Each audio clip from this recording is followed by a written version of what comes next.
BJP ने नई दिल्ली से मंसूरी स्वराज जी को टिकट दिया है, सीधा बातचीत करेंगे। मैम, आपको टिकट मिला है, कैसे देख रही हैं इस अपॉर्चुनिटी को? और सबसे बड़ी बात ये है कि आपको जो ये दिया गया है, एक आपके साथ जो है राजनीतिक विरासत भी जुड़ी हुई है मैम, तो उसको किस तरीके से देख रहे हैं और इस मौके को किस तरीके से पूरा करेंगे? मैं अपनी कृतज्ञता ज्ञापित करना चाहूंगी हमारे यशस्वी प्रधानमंत्री श्री नरेंद्र मोदी जी के प्रति, हमारे माननीय गृह मंत्री श्री अमित शाह जी के प्रति, हमारे राष्ट्रीय अध्यक्ष माननीय JP नड्डा जी के प्रति, हमारे राष्ट्रीय संगठन महामंत्री BL संतोष जी के प्रति, वीरेंद्र सचदेवा जी जो प्रदेश में हमारे अध्यक्ष हैं, पवन राणा जी, दिल्ली के प्रभारी बड़े भाई जय पांडा जी, बड़ी बहन अलका गुर्जर जी और प्रत्येक भारतीय जनता पार्टी के कार्यकर्ताओं के प्रति कि मुझे इस योग्य समझा और ये दायित्व दिया। रही बात लेगेसी की, तो मैं ये कहूंगी कि माँ जहां भी होंगी मुझे लगता है कि बहुत खुश होंगी, उनका आशीर्वाद मुझ पर बरस रहा होगा, शायद मेरी बलाइयां भी ले रही होंगी। हम जनता के बीच किन मुद्दों के साथ आप काम करेंगी? जी, आप अगर देखें, अगर नेशनल इश्यूज पे आप देखें तो मोदी जी की गारंटी पूरी होने की गारंटी है, सुशासन का आश्वासन है, हर वचन पूर्ति का आश्वासन है।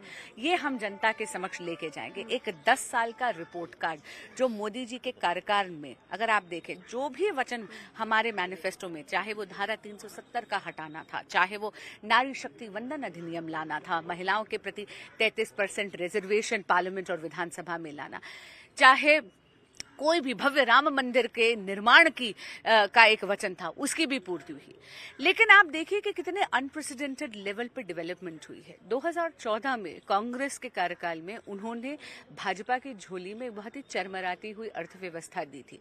भारत की इकोनॉमी 11वें नंबर पर थी, लेकिन सिर्फ एक दशक में मोदी जी 11वें नंबर से उस इकोनॉमी को विश्व की 5वीं सबसे बड़ी इकोनॉमी बना चुके हैं। और मोदी जी की गारंटी है कि मोदी 3.0 में भारत की economy will be the 3rd largest in the world.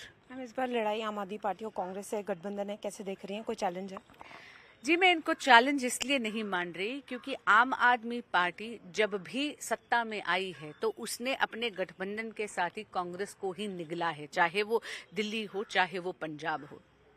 ये दोनों पार्टियां एकदम आपस में आप देखें तो ऐसा लगता है कि एकदम एक जैसी बन गई हैं, सर से लेके पांव तक भ्रष्टाचार में लिप्त हैं। खास करके आम आदमी पार्टी तो ऐसी पार्टी है जिसको दिल्ली की जनता ने एंटी करप्शन प्लैंक पर चुना था, लेकिन आज एक लंबी श्रृंखला बनती जा रही है। क्लासरूम घोटाला, शराब घोटाला, शीश महल घोटाला, नकली दवाइयों का घोटाला, फर्जी टेस्टों का घोटाला, इतनी लंबी श्रृंखला बन गई है कि दिल्ली की जनता उनसे त्रस्त है। इसलिए लोकल मुद्दा ये जरूर होगा। और हाँ, इस गठबंधन का जो ये स्वार्थ पर टिका हुआ गठबंधन है, ये ज्यादा देर टिकेगा नहीं, जर्जर कर भुरझुरा जाएगा। राजनीति में कई तरह की बातें होती हैं, बयान होते हैं। सौरभ भारद्वाज ने एक बयान दिया जो साफ तौर पर उन्होंने कहा है कि परिवारवाद देखने को मिल रहा है, इस पर आप क्या कहेंगे? जी, मैं कहूंगी माननीय मंत्री जी को कि ये तो जनता का फैसला होगा। और वैसे भी हमारे यहाँ पे आदरणीय प्रधानमंत्री जी ने परिभाषित कर दिया है कि परिवारवाद का ये अर्थ नहीं है कि अगर आपके माता पिता राजनीति में थे, आप राजनीति में आ गए तो राजनीति आप पर निषेध है। अगर आप मेहनत से काम कर कर अपना स्थान अर्जित करते हैं तो वो परिवारवाद की श्रेणी में नहीं पड़ता। लेकिन मेरा एक सवाल है सौरभ भारद्वाज जी से, आपने तो ऐसा उम्मीदवार उतारा है जिसको कल राजेंद्र नगर में आप ही के पार्टी के कार्यकर्ताओं ने पीटा, तो एक अयोग्य कैंडिडेट जो खुद आपका काडर मानता है, उसको आपने मैदान में क्यों उतारा? बहुत शुक्रिया हमसे बात करने के लिए। तो अब मंसूरी स्वराज को सुन रहे हैं जो साफ तौर पर बता रही हैं कि मोदी जी का जो विजन है वो उसे पूरा करेंगी और जो भी उन्हें कार्य मिला है या जो उनको लीगेसी है वो उसको आगे तक लेके जाएंगी। कैमरामैन चंद्र पटवाल के साथ फराह खान, न्यूज़ 18 दिल्ली।